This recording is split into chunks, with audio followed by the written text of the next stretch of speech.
Muy buenas tardes, queridos compañeros de estudio y simpatizantes de estas clases. En primer lugar,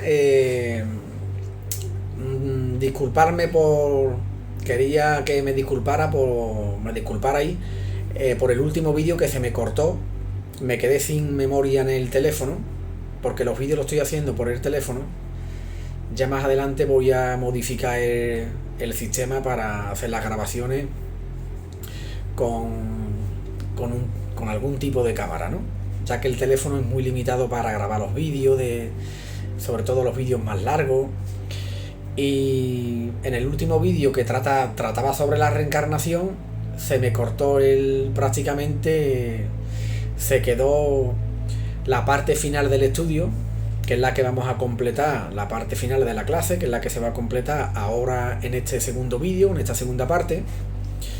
Empecé hablando sobre la psicografía espiritista de Buena Nueva, dictada por el espíritu Humberto de Campo, que dijimos que en este libro se recogía enseñanza, parte de la vida de Jesús, que no entran, muchas de estas partes de su biografía no están en los evangelios tradicionales, convencionales, ¿no? Y diríamos que esta psicografía recoge una parte de historia, de su vivencia, de enseñanza, que no fue recogida en estos evangelios y porque fue censurado, ¿no?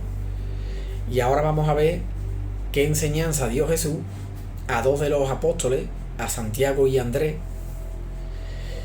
que habló sobre la reencarnación. También tuvo una conversación con Nicodemos. El capítulo se titula Lección a Nicodemos. Y aquí vamos a ver pues ese punto del conocimiento sobre la reencarnación que fue censurado, fue quitado por la Iglesia Católica, ¿no? Por algunos tipos de intereses. Aquel pilar de estudio de conocimiento fue prohibido, ¿no? Fue quitado, ¿no? Entonces, esta censura o esta prohibición ocurrió en el segundo concilio de Constantinopla. Hubo aquí unos escritos o una enseñanza por un teólogo, Orígenes, después de los apóstoles. Orígenes fue un precursor, un teólogo, un místico, que aportó bastante al cristianismo en extenderlo, en propagarlo, las enseñanzas de Jesús. Era un filósofo, se puede decir una asceta, una especie de místico. Y estas enseñanzas de Orígenes, pues esta teoría de Orígenes fue pues quitado en el segundo concilio de Constantinopla, ¿no? Por Justiniano, por el emperador Justiniano. El segundo concilio de Constantinopla fue una asentación de unos puntos sobre los puntos que iba a constituir el cristianismo católico, y decidieron pues suprimir ciertos puntos sobre el catolicismo, sobre el cristianismo primero, mejor dicho, y ya asentaron los pilares de esta religión, ¿no? Orígenes de Alejandría, 184 hasta el 253 después de Cristo, también conocido como Orígenes Adamantius, fue un erudito, asceta y teólogo cristiano primitivo que nació y pasó la primera mitad de su carrera en Alejandría. Fue un escritor prolífico que escribió aproximadamente 2000 tratados sobre múltiples ramas de la teología, incluyendo crítica textual, exegesis bíblica y hermenéutica bíblica, homilética y espiritualidad. Fue una de las figuras más influyentes en la teología, la apologética y el ascetismo cristiano primitivo. Él ha sido descrito como el genio más grande que la iglesia primitiva haya producido. Orígenes buscó el martirio con su padre a una edad temprana. Bueno, ahí ya se extiende más la biografía, porque esto es Estoy ahora mismo pues tomando cierto apuntos, lectura de aquí del Wikipedia y se extiende bastante. Entonces, lo fundamental es que Orígenes dejó ahí unos tratados, diríamos, más cercanos sobre ciertas enseñanzas de Jesús, y después en el año 553, en ese concilio de Constantinopla, como acabo de mencionar, fue suprimido ciertos puntos, ¿no? Entonces, aquí, por ejemplo, lo que dijo, parte de lo que decía Origen en su enseñanza decía: existe la preexistencia de las almas. El alma es inmaterial y por lo tanto no hay ni principio ni fin en su existencia. Las predicciones de los evangelios no pueden haberse hecho con la intención de una interpretación literal.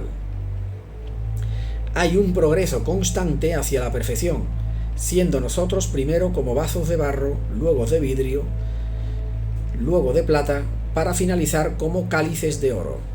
Todos los espíritus fueron creados sin culpa y todos han de regresar, por fin, a su perfección original. La educación de las almas continúa en mundos sucesivos. Ahí Orígenes está hablando de que el alma, la evolución del espíritu, va a continuar en su peregrinación hacia otros mundos más elevados, ¿no? Mundo sucesivo también se le llama la pluralidad de los mundos habitables, ¿no? Como mencioné en uno de los vídeos anteriores sobre los niveles planetarios. Hay innumerables mundos que se siguen unos a otros durante eras eternas. ¿No será más conforme a la razón que cada alma, por ciertas razones misteriosas, es introducida en un cuerpo de acuerdo con sus méritos y acciones anteriores? Aquí Orígenes está diciendo que el espíritu preexiste, ya existía antes del nacimiento de ese cuerpo y viene en las condiciones en las que ya viene ese espíritu, ¿no? Diríamos con el formato, entre comillas, por hablarlo así, que trae ya ese espíritu de otras existencias, las condiciones que viene, pues así nace en ese cuerpo. No como dice la religión católica actual, que hay espíritus o hay ángeles que son creados como ángeles y que el espíritu nace con la formación a raíz de la formación del cuerpo, ¿no? Como que el espíritu es fruto del cuerpo y no el cuerpo fruto del espíritu, ¿no?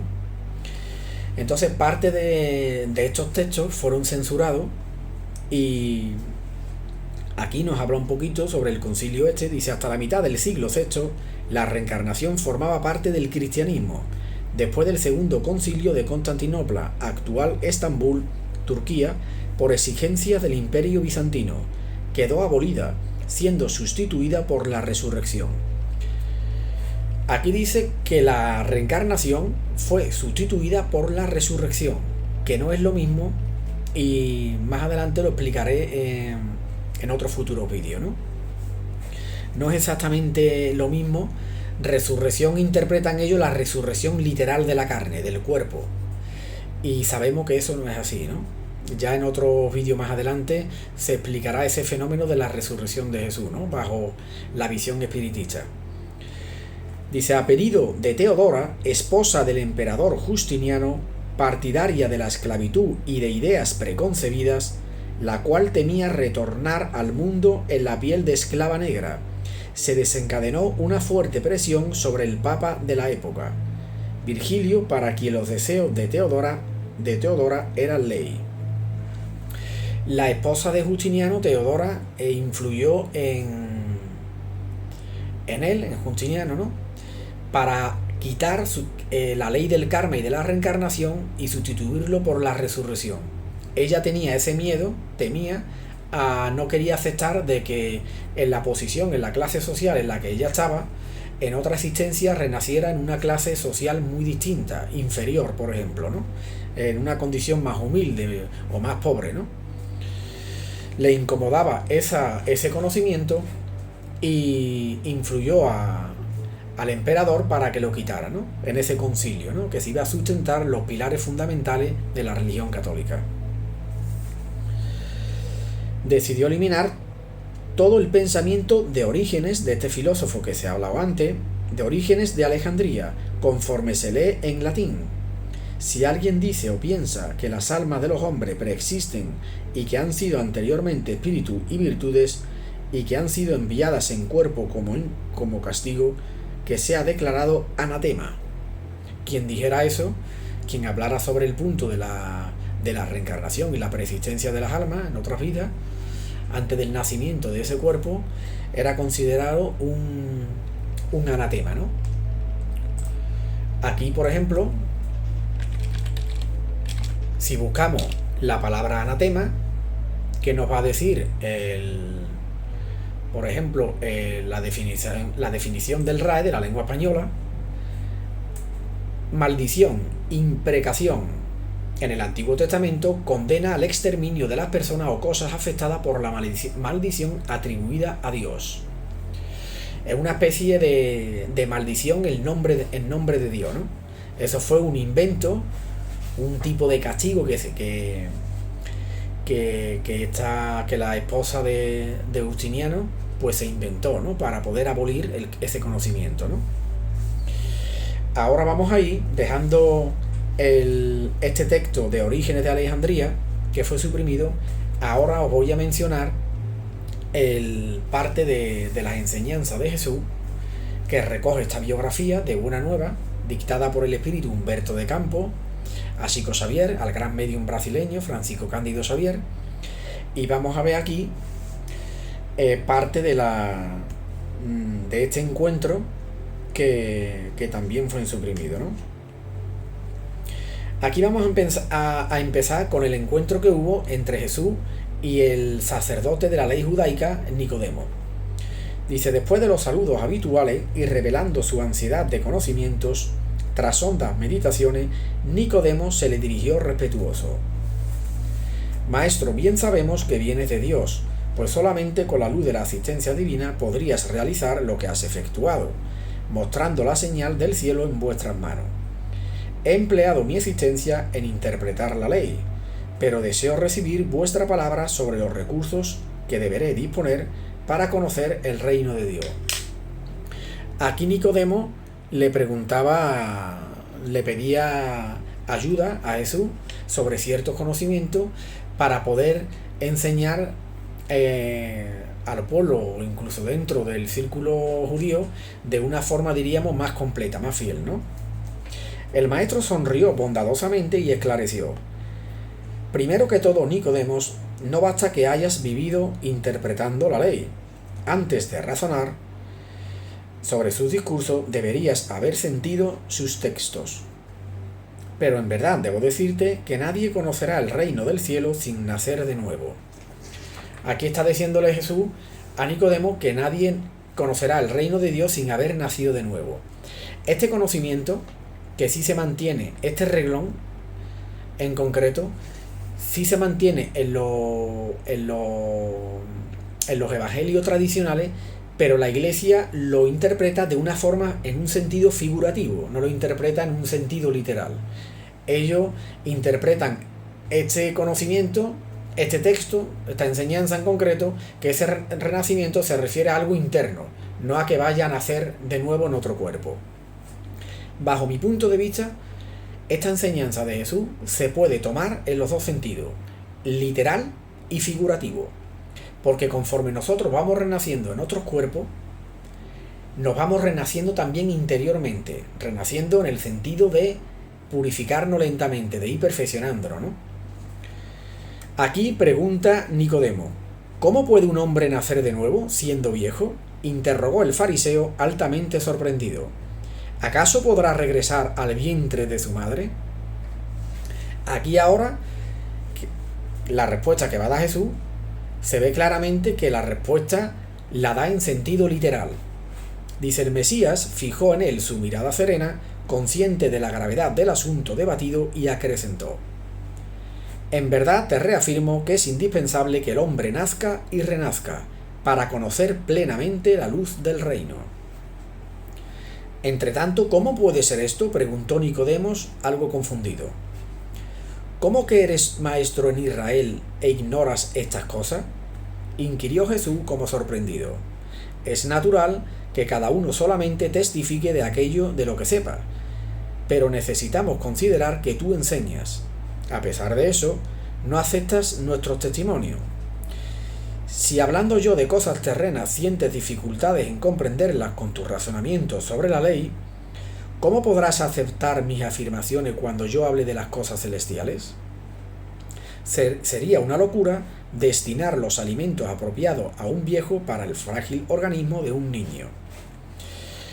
Aquí con alimento se refiere al conocimiento, ¿no? Que el conocimiento es como un alimento. El conocimiento no se le puede dar a cualquier persona, ¿no? Dependiendo de la capacidad de comprensión que tenga cada persona, al igual que el alimento que se le da a un niño no se le puede dar los alimentos de adulto, a un bebé, por ejemplo, ¿no? Porque no tiene capacidad para digerirlo. Pues aquí dice que el conocimiento es como el alimento.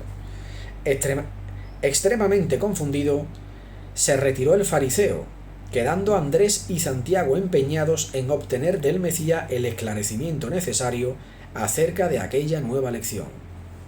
En aquel encuentro que hubo entre Jesús y Nicodemo, Andrés y Santiago estaban allí, también escucharon aquella conversación, y ahora Andrés y Santiago, estos dos apóstoles, eran los dos únicos apóstoles que estaban en este momento, se acercaron a Jesús después de que se haya ido Nicodemo para preguntarle sobre estas enseñanzas, ¿no? Y aquí ahora vamos a llegar al punto más caliente, por decirlo así, del conocimiento que dio Jesús sobre la ley del karma y la reencarnación. Dice: Jerusalén casi dormía bajo el velo espeso de la noche alta. Silencio profundo flotaba sobre la ciudad, pero Jesús y aquellos dos discípulos continuaban presos a la conversación particular que habían entablado. Deseaban ellos ardientemente penetrar el sentido oculto de las palabras del Maestro.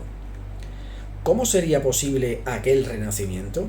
Con todo y sus conocimientos, también compartían la perplejidad que había llevado a Nicodemo a retirarse sumamente sorprendido. Nicodemo se retiró algo confuso, aturdido, sin terminar de comprender aquellas enseñanzas, ¿no? Y los discípulos estaban en la misma situación. Jesús pregunta aquí, al ver la cara de los discípulos, que tampoco comprendían aquel conocimiento dado, Jesús preguntó: ¿por qué tamaña admiración frente a estas verdades? Le preguntó Jesús bondadosamente, les preguntó a los dos, ¿no? ¿Acaso los árboles no renacen después de que se podan? Con respecto a los hombres, el proceso es diferente, pero el espíritu de renovación es siempre el mismo. El cuerpo es una vestimenta, el hombre es su dueño. Todo ropaje material acaba roto, pero el hombre que es hijo de Dios encuentra siempre en su amor los elementos necesarios al cambio de vestuario. La muerte del cuerpo es ese cambio indispensable, porque el alma caminará siempre a través de otras experiencias, hasta que consiga la imprescindible provisión de luz para el camino definitivo al reino de Dios, con toda la perfección conquistada a lo largo de los rudos caminos. Aquí está diciendo claramente que el alma o el espíritu necesita muchos cuerpos, igual que nosotros las personas tenemos vestidos y llegamos, por ejemplo, de un largo día de trabajo, traemos un vestido, un vestuario o un uniforme de trabajo roto en malas condiciones, y lo que hacemos es lavarlo, meterlo en la lavadora o cambiar directamente de uniforme. Pues ese uniforme es como el cuerpo es como ese uniforme, ¿no? Nosotros agotamos un cuerpo en una existencia carnal y en otra pues cogemos otro nuevo, naciendo de nuevo, con otro cuerpo, pero el espíritu es el mismo, con la única diferencia de que ya el espíritu ha adquirido el aprendizaje de la existencia anterior, ¿no? Andrés sintió que una nueva comprensión le felicitaba el espíritu simple y preguntó: Maestro, ya que el cuerpo es como la ropa material de las almas, ¿por qué no somos todos iguales en el mundo? Veo jóvenes bellos junto a inválidos y paralíticos. Esta pregunta es muy importante. Ahora aquí Jesús va a responder sobre las cuestiones del karma, ¿no? Está preguntando Andrés que si todo el cuerpo es como un vestido y Dios le ofrece esos cuerpos a los espíritus para que progresen, ¿por qué unos nacen con unos cuerpos en unas condiciones enfermas, con menos salud que otros, y otras personas, por ejemplo, renacen con los cuerpos, pues diríamos, más saludables o más hermosos, ¿no? Jesús responde: ¿acaso no he enseñado que tiene que llorar todo aquel que se transforma en instrumento de escándalo? Cada alma conduce en sí misma el infierno o el cielo que edificó en lo íntimo de la conciencia. ¿Sería justo que se concediera un segundo ropaje más perfecto y más bello al espíritu rebelde que dañó el primero? ¿Qué diríamos de la sabiduría de nuestro Padre si facultase las posibilidades más preciosas a los que las utilizaron en la víspera para el robo, el homicidio, la destrucción? Los que abusaron de la túnica de la riqueza vestirán después la de los siervos y esclavos más humildes, como las manos que hirieron podrán ser cortadas. Aquí está diciendo claramente que Dios, que es justo, no le puede ofrecer un cuerpo sano o un cuerpo hermoso o en perfectas condiciones, saludable, al espíritu que en una existencia anterior hizo un mal uso de esa vida, de su última reencarnación, por ejemplo, matando, robando, siendo egoísta, abusando, ¿no? De ciertas clases sociales, si ha estado en clases sociales altas, siendo egoísta o siendo, diríamos, de avaro, robándole a los demás, pues abusando de las clases más bajas, pues entonces no merece en la siguiente existencia que vuelva a la misma clase social y con un cuerpo en las mismas condiciones de la existencia anterior, ¿no? Aquí dice claramente que las personas que en una existencia tuvieron una clase social alta y abusaron de esa clase social, en existencias posteriores renacerán en clases sociales más bajas o más humildes. Del mismo modo que el espíritu que en una existencia, en una encarnación, ha sido un criminal y ha matado a personas, en la siguiente existencia podrá renacer pues con ciertas deficiencias orgánicas, por ejemplo, cierta invalidez o parálisis, etcétera, etcétera, ¿no? Aquí dijo uno de los apóstoles, ¿no? Santiago dijo: Señor, comprenda ahora el mecanismo del rescate, murmuró Santiago exteriorizando la alegría de su entendimiento. Pero observo que de ese modo el mundo necesitará siempre del clima de escándalo y sufrimiento. Desde el momento que el deudor, para saldar su cuenta, no podrá hacerlo sin que otro le tome el lugar con la misma deuda como víctima. Aquí está diciendo Santiago que entonces para que uno rescate la deuda tiene que haber otro que se convierta en víctima, ¿no? El maestro comprendió la amplitud de la objeción y esclareció a los discípulos preguntando: dentro de la ley de Moisés, ¿cómo se verifica el proceso de la redención? Santiago meditó un instante y respondió: también en la ley está escrito que el hombre pagará ojo por ojo y diente por diente. También tú, Santiago, estás procediendo como Nicodemos, dijo Jesús con una sonrisa generosa. Como todos los hombres, has razonado pero no has sentido. Aún no ponderaste tal vez que el primer mandamiento de la ley es una determinación de amor. Antes del mandamiento no adulterarás o no codiciarás está el amar a Dios sobre todas las cosas, ¿verdad? El primer mandamiento de la ley de Moisés, de aquella tabla de mandamientos, es amarás a Dios sobre todas las cosas, ¿no? Y al prójimo como a ti mismo, ¿no? De todo el corazón y de todo el entendimiento. ¿Cómo podrá alguien amar al Padre aborreciendo su obra? Con todo, no extraño la exigüidad de visión espiritual con que examinaste el texto de los profetas. Todas las criaturas han hecho lo mismo. Investigando las revelaciones del cielo con el egoísmo que le es natural, organizaron la justicia como el edificio más alto del idealismo humano.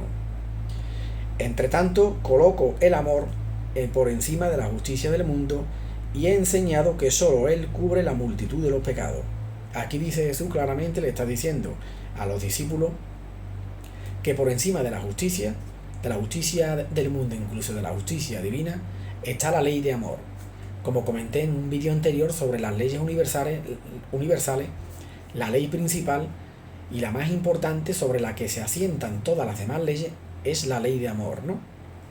Si nos amarramos a la ley del talión, somos obligados a reconocer que donde existe un asesino, habrá más tarde un hombre que tenga que ser asesinado. Con la ley de amor, sin embargo, comprendemos que el verdugo y la víctima son dos hermanos, hijos de un mismo padre. Basta que ambos sientan eso para que la fraternidad divina aleje los fantasmas del escándalo y del sufrimiento. Ante las explicaciones del maestro, los dos discípulos estaban maravillados. Aquella profunda lección los esclarecía para siempre. Entonces Santiago se aproximó y sugirió a Jesús que proclamase aquellas nuevas verdades en la predicación del siguiente día. El maestro le dirigió una mirada de admiración e interrogó: ¿será que no comprendiste? Pues si un doctor de la ley salió de aquí sin que yo le pudiese explicar toda la verdad, ¿cómo quieres que proceda de modo contrario con la simple comprensión del espíritu popular? ¿Construye alguien una casa iniciando el trabajo por el techo? Además de eso, más tarde mandaré el Consolador para esclarecer y dilatar mis enseñanzas. Aquí Santiago le dijo a Jesús que el conocimiento que ellos dos habían acabado de recibir, que lo dijera a la multitud del pueblo. Y Jesús le responde que eso no, de momento no lo puede hacer. El conocimiento, como he comentado antes, es como el alimento. En aquellos tiempos el pueblo no estaba preparado para recibir aquellas revelaciones sobre la ley del karma y de la reencarnación. Se la dio a estos dos apóstoles en la intimidad de este encuentro, ¿no?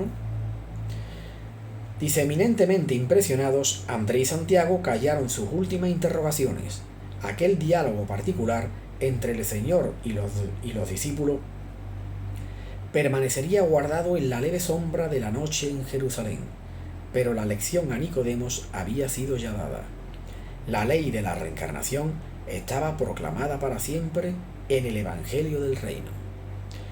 El conocimiento de la reencarnación fue dada, por un lado, a Nicodemo y por otro lado también a estos dos discípulos, ¿no? Y lo que había leído anteriormente a esta última parte es que lo que estaba comentando de la ley de amor es que la ley de amor está por encima de la ley de justicia, y por encima, cuando hay un verdugo y una víctima, lo que está facilitando Dios es el encuentro seguramente de dos antiguos enemigos o dos antiguos adversarios, y que Dios los convoca, los hace reencontrar para la reconciliación, para el amor, no para que vuelvan a reincidir en provocarse ciertos daños y en emplear cierto tipo de venganza, ¿no? Esto es un tema también que explicaré en otro vídeo más adelante.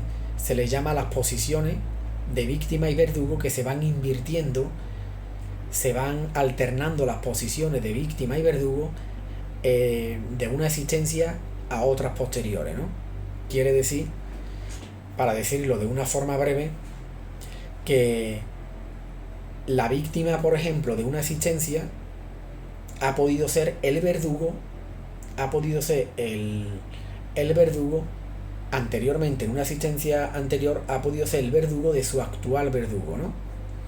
Es una cosa que es un punto bastante interesante, y necesitaría hacer otro vídeo, una explicación específicamente para este tema, ¿no? Bueno, pues ya con este vídeo de hoy termino el vídeo anterior de la parte 1 de la reencarnación, y más adelante pues haré otros vídeos, porque la reencarnación necesita más partes, algunos vídeos más. Es un tema muy amplio, tal como comenté.